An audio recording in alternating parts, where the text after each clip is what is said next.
श्यामा के ईश्वरीय संकल्प से उद्भूत इस पावन सृष्टि में प्राणवायु रूपी भविष्य को धारण करने वाले आप सभी बुद्धिजीवियों को मैं नमन करता हूं। साथियों, क्या होता है कार में पास की चीजें पीछे छूट जाती हैं तेज रफ्तार, वाह, और वही चीजें देर तक साथ रहती है जो जितनी दूर है। नमस्कार, आदाब, सत श्री अकाल और जय श्री झूलेलाल। मेरा नाम जितेंद्र चोइथानी है। मैं साइलेंट पार्टीशन, फेमिनिज्म, प्रेम और कुछ धार्मिक कुसंगतियों पर लिखता हूं। पहले मैं कुछ शेर से शुरुआत करना चाहूंगा। स्वागत है, स्वागत है। लगता कलम कच्ची मेरी, वाह, लगता कलम कच्ची मेरी विस्फोट नहीं कर पा रही, वाह, लगता कलम कच्ची मेरी विस्फोट नहीं कर पा रही, प्रीत जगी ना दिलों में कहीं नफरत तो नहीं भड़का रही। लगता कलम कच्ची मेरी विस्फोट नहीं कर पा रही, प्रीत जगी ना दिलों में कहीं नफरत तो नहीं भड़का रही, वाह। देख रहा चाहूं और मैं, देख रहा चाहूं और मैं सत्ता पलायन की साजिशें, वाह। देख रहा चाहूं और मैं सत्ता पलायन की साजिशें, अब खुद को हंसाया करता हूं व्यर्थ की इन बंदिशों। क्या बात है, बहुत सुंदर, बहुत सुंदर। लगता कलम कच्ची मेरी विस्फोट नहीं कर पा रही। दोस्तों, आज का जो हमारा आयोजन है और ये राष्ट्रीय पर्व भी है हमारा, गणतंत्र दिवस पे हम लोग इकट्ठा होते हैं अपने भारत माता के लिए, जो भी हमारे विचार होते हैं हम रखते हैं। और यहाँ पर मैं एक कविता जो मैंने सिंधी में लिखी थी उसको मैं अनुवादित तरीके से आपसे हिंदी में कहूंगा। सिंधी में माँ को माओ कहते हैं, माओ कड़े नहीं चाहे, माँ कभी नहीं चाहती, ठीक है। अगर हम लिखते हैं कि माँ तुम ऐसा करो, और माँ खुद जो सोचती होगी अपने लिए कि मैं कैसा करूं, इस विषय पे मैंने खुद को सोच करके कि अगर माँ कहती तो कैसे कहती। स्वागत। माँ कभी नहीं चाहती कि उसको सबके बराबर का अधिकार ना मिले, बल्कि माँ चाहती है कि उसको सबके बराबर का अधिकार मिले, प्यार करने का, गुस्सा करने का और नाराज होने का, और कभी कभी कोप भवन में जाने का भी।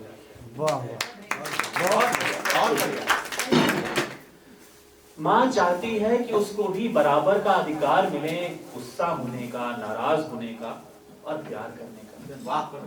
वो भी चाहती है कि उसको तवे से उतरती गरम गरम रोटी खाने का अधिकार मिले। वो भी चाहती है कि उसको भी तवे से उतरती गरम गरम रोटी का खाने का अधिकार मिले। पर दूसरों की गलतियों की माफी मांगते मांगते, दूसरों की गलतियों की माफी मांगते मांगते वो अपने हिस्से की गलतियां करना भी भूल गई।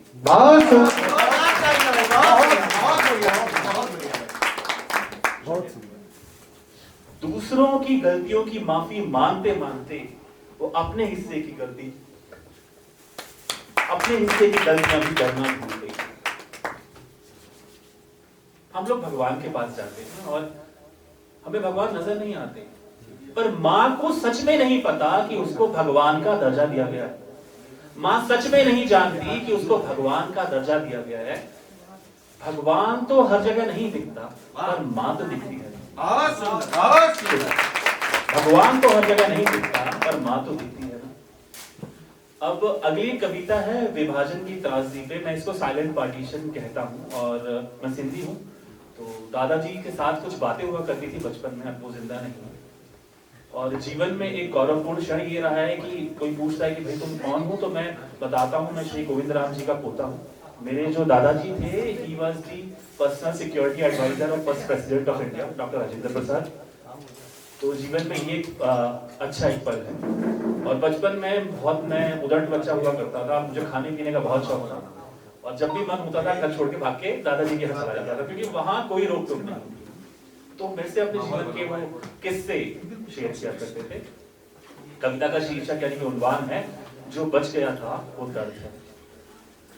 दादा कहा करते थे, वाह, दादा कहा करते थे ठट्टा में, वाह। ठट्टा सिंध पाकिस्तान, वैसे तो हमारा ही था। दादा कहा करते थे ठट्टा में हमारे खेत बरसात की तरह फैलते थे, वाह। दादा कहा करते थे ठट्टा में हमारे खेत बरसात की तरह फैला करते थे। और मैं सोचता था कि इतनी जमीन वाला आदमी इतनी जमीन वाला आदमी कैसे बगैर जमीन के जीता होगा? बहुत सुंदर, बहुत सुंदर, बहुत सुंदर, बहुत बढ़िया। क्या बात। शुक्रिया। दादा बताया करते थे ठट्टा में हमारे खेत बरसात की तरह फैलते थे, और मैं सोचता था कि इतनी जमीन वाला आदमी कैसे बगैर जमीन के जीता होगा। पर हम दोनों जानते थे पार्टीशन में आदमी अपना घर नहीं खोता। हम दोनों जानते थे पार्टीशन में आदमी अपना घर नहीं खोता, पहले खुद को खोता है और फिर अपना सब्र खोता है। बहुत बढ़िया, बहुत बढ़िया। भाई तालियों में वो मजा नहीं है ना।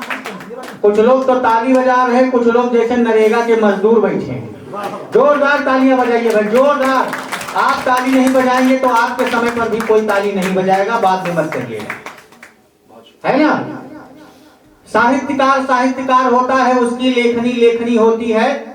जैसा भी वो पढ़ रहा है अच्छा पढ़ रहा है, क्योंकि वो साहित्यकार है, और तालियां जरूर मिलनी चाहिए उसको।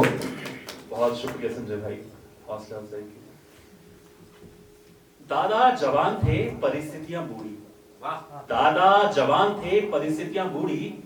लोग भाग रहे थे और एक लकीर खींच रहे थे। लोग भाग रहे थे, एक लकीर खींच रही थी, और एक पूरा खानदान एक रात में इतिहास की छत से फेंक दिया गया। एक पूरा खानदान एक रात में इतिहास की छत से फेंक दिया गया। उनके दिमाग में वही एक दुख। कहते थे जीतू दफा कर दिया गया हमें, जीतू दफा कर दिया गया है हमें।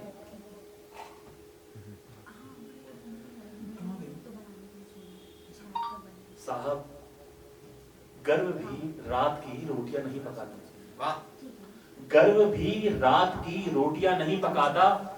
उसूलों पर रहकर ईमानदारी दीवारें तो संभाल सकती हैं। उसूलों पर रहकर ईमानदारी दीवारें तो संभाल सकती हैं, पर तुम्हारा घर नहीं। बहुत सुंदर, बहुत सुंदर। दादा बूढ़े हुए पर उनकी आवाज नहीं आई। दादा बूढ़े हुए पर उनकी आवाज नहीं टूटी। उनकी आंखों में फिर वही अनकहा सवाल। आखिर इतना सब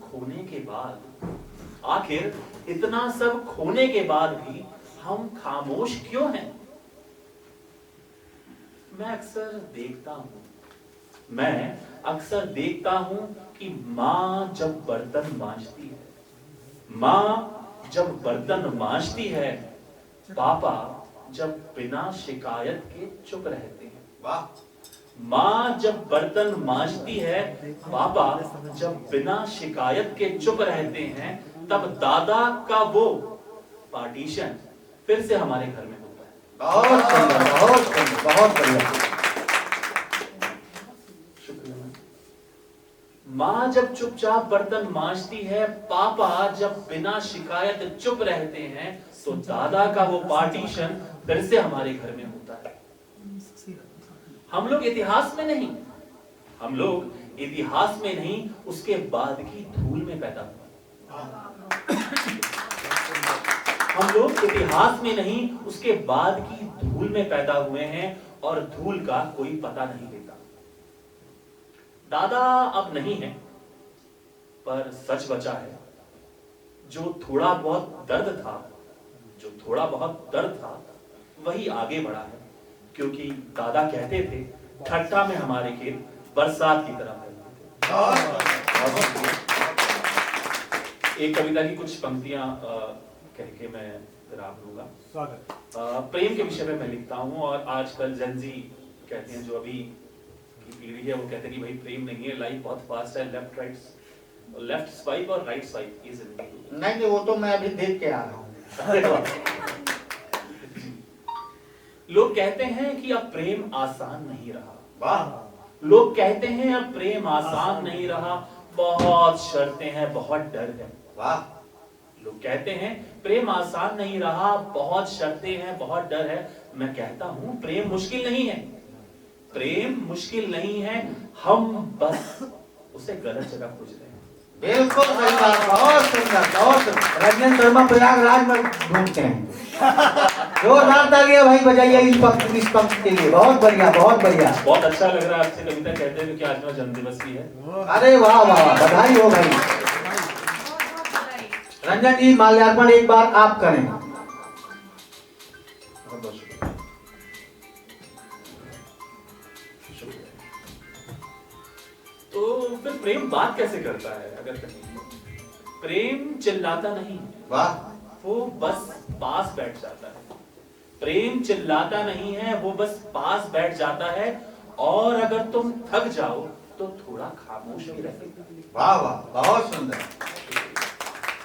मैं नहीं जानता, मैं सच में नहीं जानता कि हम सबको प्रेम मिलेगा या नहीं। वाह वाह वाह, नहीं मिलेगा। शुक्रिया। देर से मिलेगा। मैं फिर भी कहूंगा कि मैं सच में नहीं जानता कि हम सबको प्रेम मिलेगा या नहीं, पर अगर तुम आज भी किसी पर धीरे धीरे भरोसा कर सकती हो, वो छोड़ के चला जाएगा। पर अगर तुम आज भी किसी पर धीरे धीरे भरोसा कर सकती हो, तो सोच लेना प्रेम अभी पूरी तरह टूटा नहीं है। वाह वाह वाह, बहुत बढ़िया, बहुत सुंदर। और हाँ, अगर कोई तुम्हें बदलने की कोशिश, अगर कोई तुम्हें बदलने की कोशिश नहीं कर रहा, वाह, बस समझ रहा है, तो मान लेना यही प्रेम है। बहुत सुंदर, बहुत सुंदर। धन्यवाद। बहुत अच्छा लगा आपने मेरे को इस मंच पे स्थान दिया।